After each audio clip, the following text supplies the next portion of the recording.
Good morning, Bookeemonsters. Good morning. Welcome or welcome back to Bookeemonsters. My name is PK. It is Thanksgiving Day, Thursday, November the 28th, and we're here to look at new releases that have been published this week and this week only. Every day of the week, we look at a different genre. On Thursdays, we look at fantasy and science fiction. Because it's a holiday week, there's not a whole lot of them, so we'll probably also be looking at cozy mysteries, and cozy mysteries never take a holiday. There are lots of them. Good morning, Cajun. Happy Thanksgiving. Hope you have a very good day. Glad you're here. I didn't steer you wrong with the book goblin. Yes, I found another funny one.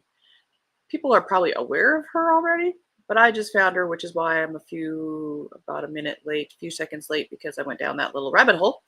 I found her first on Facebook, but she is also on YouTube. It looks like B Mac Writes, the letter B, MACK, and the word Writes. Funny. She does Elders Rules, and the ones I've been seeing are the Elders Rules for Thanksgiving. And it looks like it's not, she's been doing this for a few years, so there's some older ones there too. Funny. All right. And because I went down that rabbit hole, I didn't have coffee, so I ran and got coffee, which is why I'm a little bit late.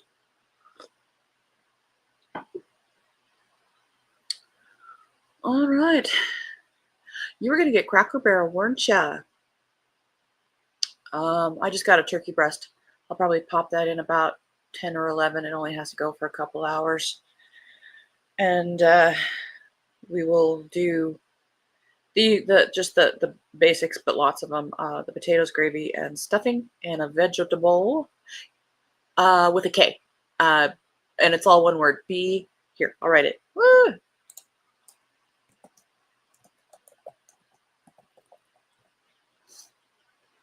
Here we go. Very funny lady. I don't know what she writes. I was kind of surprised that was her name, so maybe she also writes. Again, people are probably aware of her, but it's new to me, and I love finding new things. So we usually eat dinner around 12 or 1, and then, which lets you have leftovers later tonight. Got, sandwich makings and so forth. So it's going to be just a relaxing kind of day for us.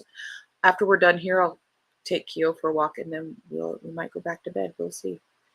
Yes, I am, and my neighbor gave me a plate. Oh, nice. They're going to South Georgia today.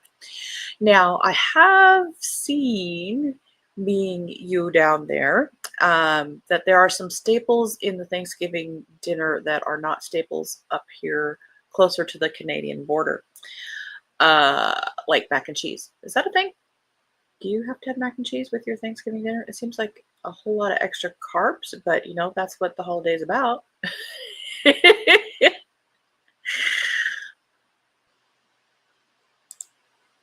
All righty. Let's jump in. We've got 6. And there's one definitely strange one there. Not this one. Darkly by Marisha Pessel. I've read some books by her, I believe. I guess you could call this a speculative thriller, maybe?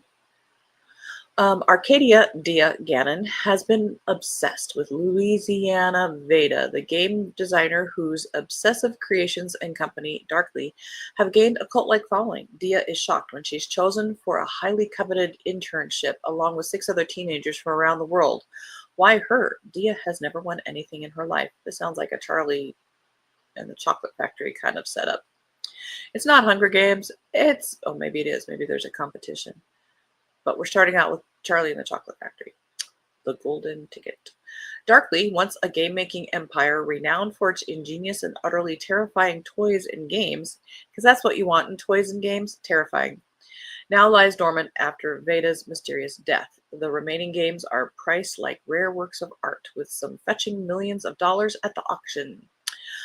As Dia and her fellow interns delve into the heart of Darkly, they discover hidden symbols, buried clues, and a web of intrigue. Who are these other teens and what secrets do they keep?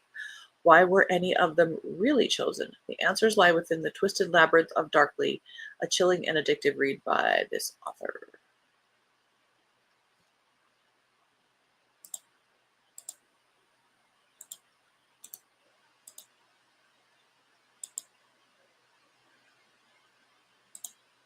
South equals carbs. Yes, my friend from was astonished that mac and cheese is a side dish down here, not just Thanksgiving, not a main. And you guys do mac and cheese right down there. I mean, it's not the orange box of orange stuff. Um, not complaining, but it's just never been a tradition up here. And we have greens. Oh yeah, collard greens, not a tradition up here.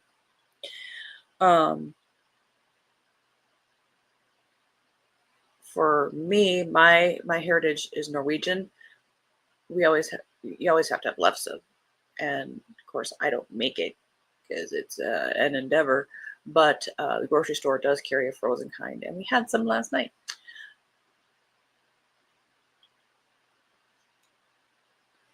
Food traditions are wonderful.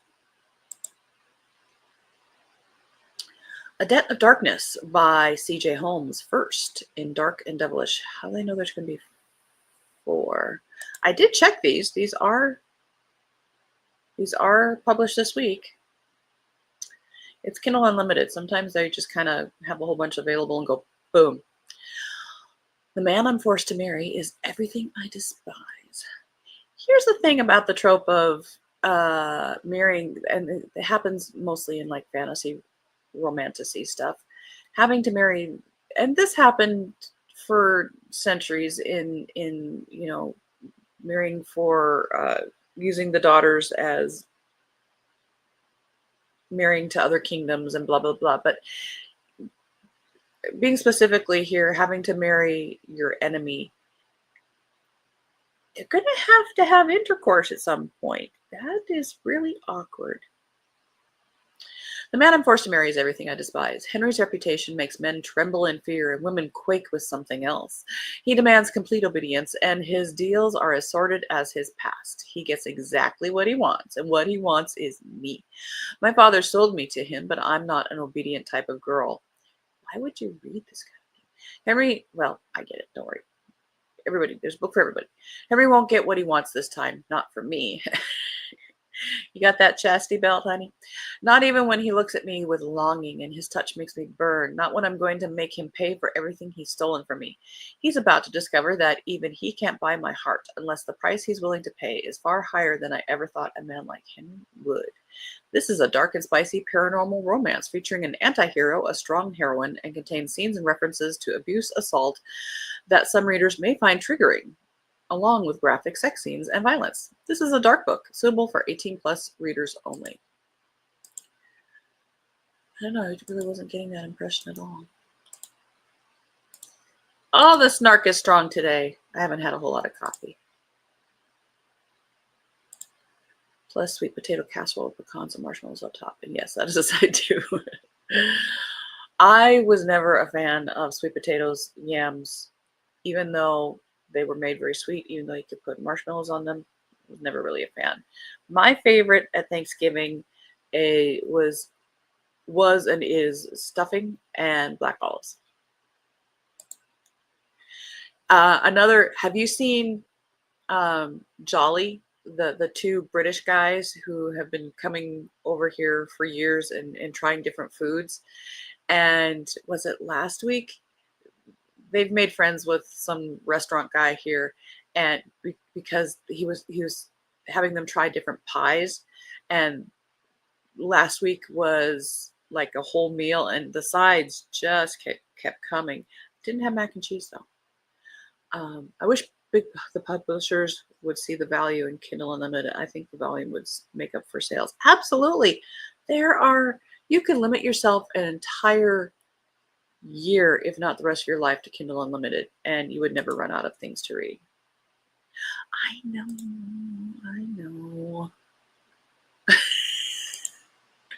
Daughters of Bronze, a novel of Troy by A.D. Rhine. Now we're talking. Lost between the timeless lines of Homer's epic, the women of Troy finally stand to be counted. Their story is one you've never encountered, and it will change the fate of Troy forever. Andromache has proven herself a capable leader, but can she maintain that hard-won status now that she is the mother to the city's long-awaited heir? With enemies closing in, Andromache must bring together a divided city in time to make a final stand. Rhea is a Trojan spy, but she never expected to find love in the enemy camp. When the final battle lines are drawn, Rhea must decide where her loyalties lie and how much she is willing to lose. Helen is no longer the same broken woman first brought to Troy as a captive. Given a second chance at life, she must cast off her shroud of grief and use her healing gifts to save Troy's greatest hope. Cassandra has seen Troy's fate, but she knows the truth is only as valuable as the person who tells it, and few in Troy value her. All that is about to change. One hero will rise, another will fall, and this time Cassandra will have her say. From the highest tower to the most humble alley, the bloody beaches to the highest plain, Daughters of Bronze is the thrilling conclusion to the duology, that began with Horses of Fire, and breathes life into the Troy of myth and history. Of course, if you're of a certain age, saying the word myth always brings to mind, it's a myth, and Carol Kane popping in and going, yes? All right. Gen X is speaking again. But I've always loved mythology. Tale of the Heart Queen by Nisha J. Tooley, 4th in the Artifacts of Uranos. Hang on, coffee. This is the last of my s'mores coffee.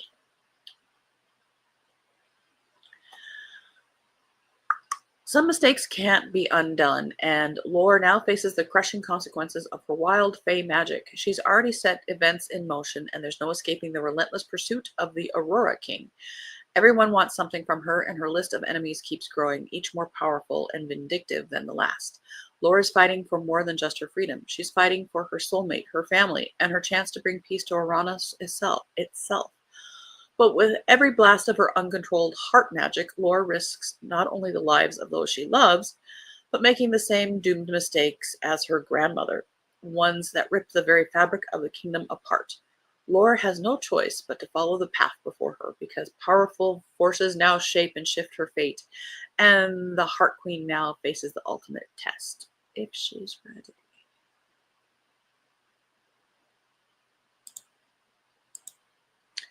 End of row 1. Now this one is the weird one. It's very speculative fiction, if I remember right. The Third Temple.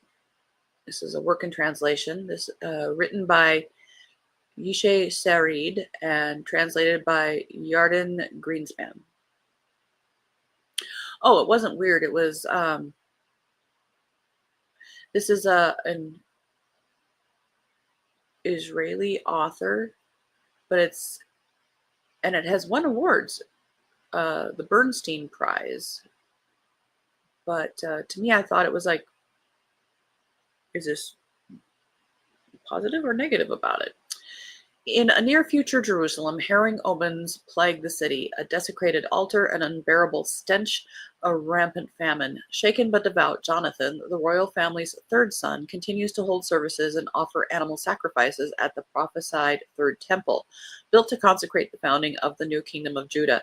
His father, Israel's self-appointed king, has abolished the Supreme Court. The Torah is the law of the land, and only people of the Jewish faith are allowed in.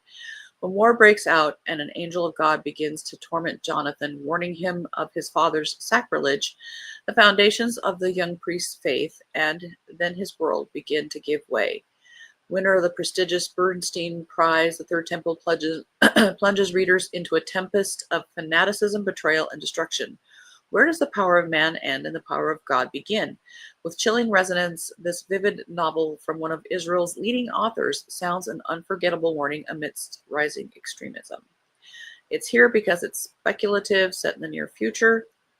And we honestly needed more fantasy, sci-fi, speculative stuff in here. It sounds interesting. I don't think I'm interested, but I see myself not making time for it. But it's very interesting concept. Kalina the Cutthroat. I'd ask for a better nickname. Elijah Kinch Spector is the author. Radiant Basket of Rainbow Shells, scholar of curses and magical history, has spent several years on a research expedition, that's the name, abroad in Coruscant, one of the 4 kingdoms of the Tetrarchy. When Radiant's home country of Loasht suddenly revokes his citizenship and that of his entire ethnic enclave, he soon finds that Coruscant is no longer a safe haven either. He needs someone to help him escape, someone with the sheer cunning to escort him to safety. The perfect candidate is Kalina Aljosanova, a crafty, mysterious mercenary with an uncanny reputation. But with the political situation in Loasht far more volatile and dangerous than when Radiant left it, he may never be able to return home to his family. Wielding her signature guile, my guile has a signature, Kalina finds Radiant asylum in a utopian community on the border between Loasht and the Tetrarchy, and for a moment it seems like they might finally have a safe place to stay. But when the group's charismatic leader grows wary of the refugees flocking over the border to his community, and suspicious of Kalina in particular, a brief sense of safety begins to unravel. Kalina the Cutthroat deftly imagines how the pressures of heroism warps even the most unshakable of survivors, asking what responsibilities humans have to one another and whether one good deed of any magnitude can absolve you of your past. And that's the end of fantasy, sci-fi, speculative fiction. Let's go to cozies where things are a lot easier. It's just murder, easier.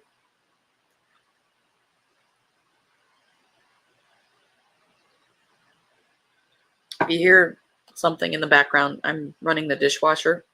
I pulled out the turkey pan thing, and it's probably been sitting there for a year, so I decided to wash it. All right, does anybody remember where we left off?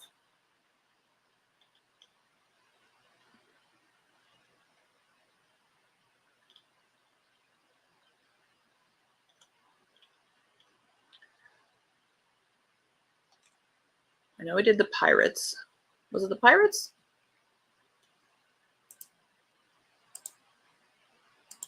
Wow, why does Monday seem so long ago? Oh yeah, we did that one. The partially dead body. He's only partially dead. I'm thinking we are somewhere in here. Oh yeah, I think that's where we ended. All the bolded words. Yeah, I think we're here. Scales of Deception by Aaliyah Burke. 4th in the Trapper Lakes series. A knife in the chest of the vice mayor wasn't how Jinx wanted to finish out her night. To be fair, it probably wasn't how he wanted it either. But here she was in the middle of another investigation, only this time her boss, Mr. Rossett, is the main suspect. Help for him comes in the form of her ex-boyfriend, a lawyer who'd come across the country to lend a hand. If trying to figure out all that wasn't enough, she and her father have a new house guest. Her estranged aunt has come to Trapper Lakes and is going to be moving there to begin the school season as the town's new music teacher. Will Jinx be able to keep it all together while solving the case and navigating the tricky keys to being in the same town as her exes? Maybe.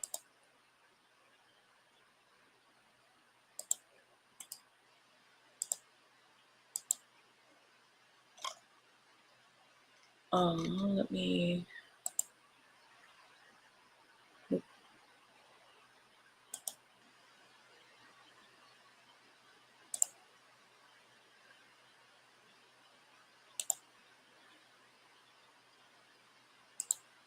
All right, I'm going to do that. There we go. He's stunned. Yeah, yes. Murder at Maryville Manor by Ella Strike. First in Kitty Goring Investigates series. London, 1923. Kitty Goring seems to have it all. Lavish nights at London's finest clubs. Soirees and a parade of charming bachelors vying for her hand. But despite the glamour, Kitty longs for something a little more thrilling. Life after the war has left her restless, and all the glittering parties are starting to feel a little dull. I'm going to pause there for a minute. I just realized I left the cell phone with the alarm about to go off in a minute, so I'm going to be right back. Oh, you probably don't. Yeah, it doesn't matter if you hear me or not. I'm just running into the next room to grab my phone because it will just keep going and going.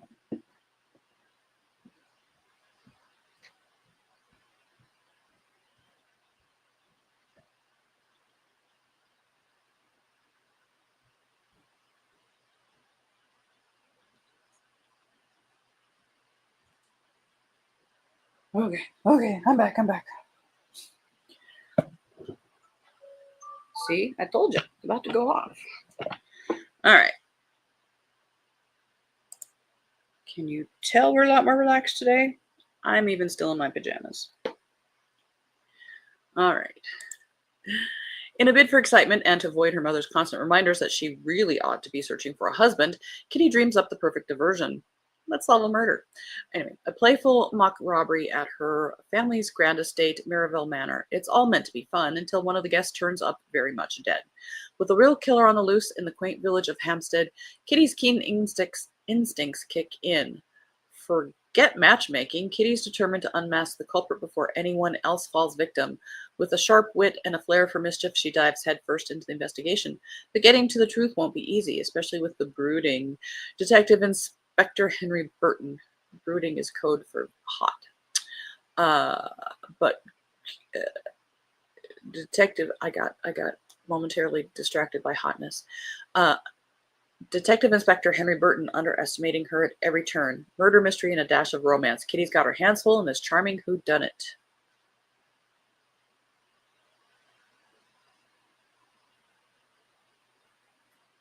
We're starting to add little tags at the end.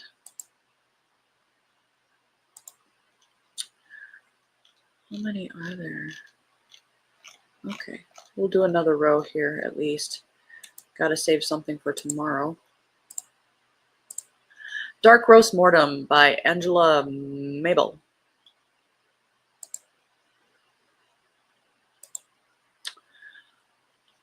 Emma Folger's peaceful life as a barista in a classic Florida town takes a bitter turn when she discovers a body behind her grandmother's coffee shop and a beloved regular disappears.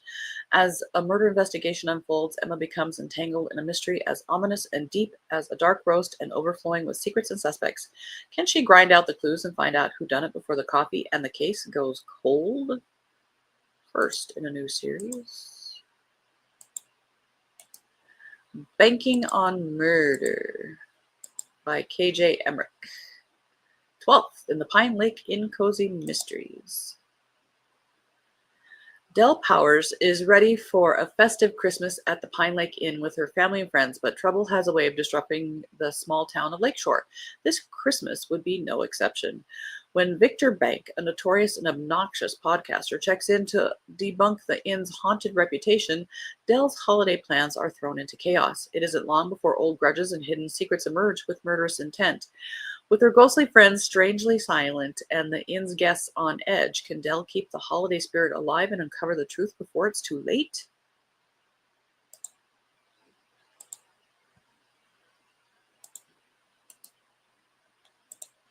Whole lot of Wreath Hunt. Maplewood Cozy series, described as a persistent autumn world by Kayla Henson, third in that series. When Maplewood's famous Harvest Friends Feast wreath vanishes just hours before the celebration, the whole town is in an uproar. The handcrafted wreath, made by Helen at Harvest Blooms, is the event's crowning jewel, literally. Without it, the opening ceremony can't begin, and the festival's cherished tradition hangs in the balance. Determined to save the day, Ella Maplewood and the Cinnamon Roll Squad spring into action, following a trail of fallen leaves, cryptic notes, and mysterious sightings of Maplewood's mischievous golden fox. But with competing wreath makers and well-meaning pranksters adding to the confusion, this cozy mystery is turning out to be more tangled than a bundle of vines. Can Ella and her friends find the missing wreath before the Harvest Friends feast falls apart? Or will Maplewood's most anticipated celebration turn into a harvest of chaos? It's too bad they didn't put that one out at least a month ago, because now people are turning to Christmas rather than autumn. Slaying at Stanway, a Cotswolds Classics series by A.C.F. Brookins.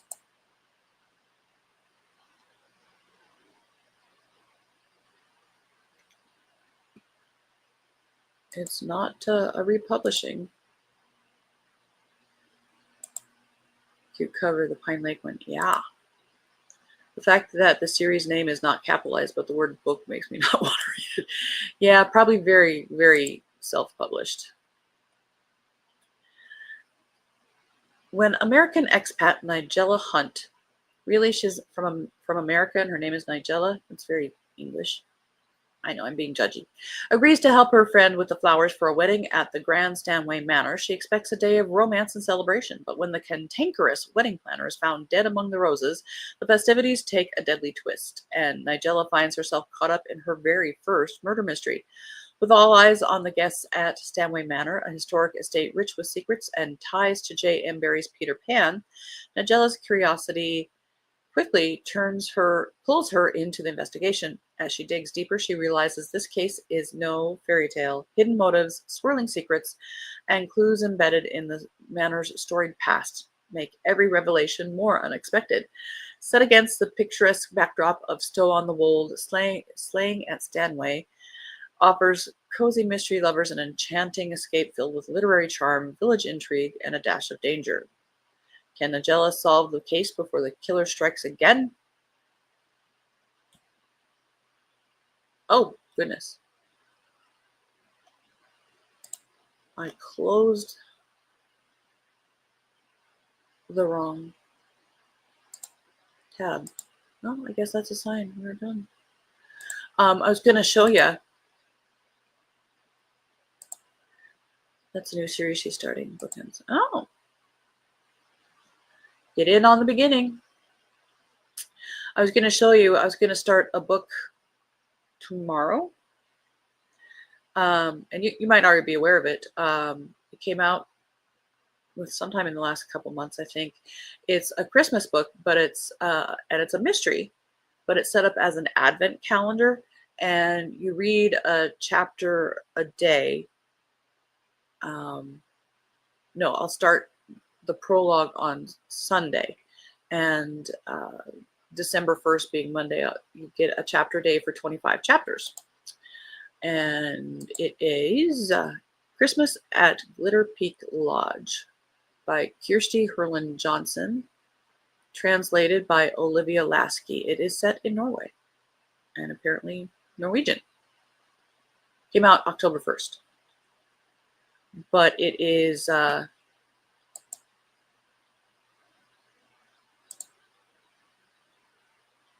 a prologue, and then you read each day a chapter, and by hopefully the 25th chapter, you are solving a mystery. So a little twist on the choose your own thing. Looking that up. Yeah, thought you might be interested in that. I thought that was kind of a fun concept.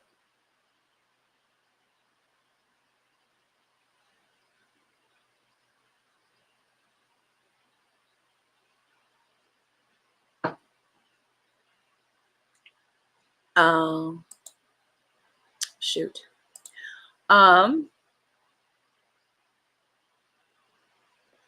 Do you know if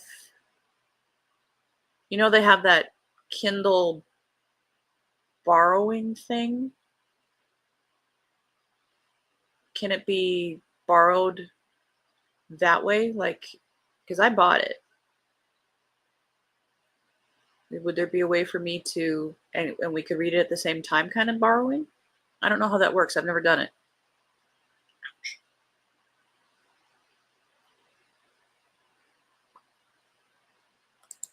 Might need to look into that.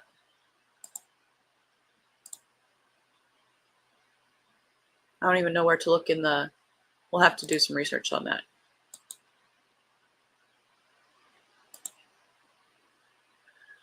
No, there's a,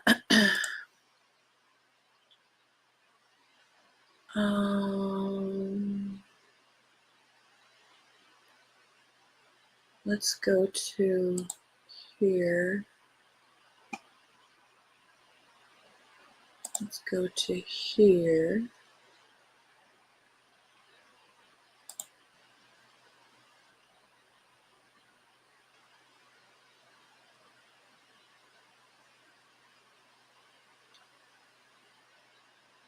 Can it be a, do you want to be listed as my child?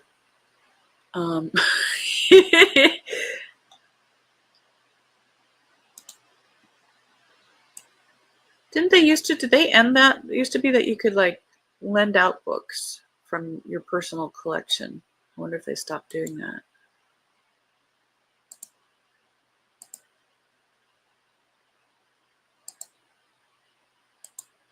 Oh, the lending thing, not sure how that works. Not many do it, I don't think, but thank you for thinking of that. We'll do some research on that and see if it's possible. We have, yeah, I'm sure people were abusing it like mad, but we'll do some research into that. We can start the prologue on Sunday if we do it. Well, yeah, they might have ended it, but we'll find out. All right. Well, we'll leave the rest of the cozy mysteries for tomorrow because we do have it tomorrow. Feel my body. Books for buddies.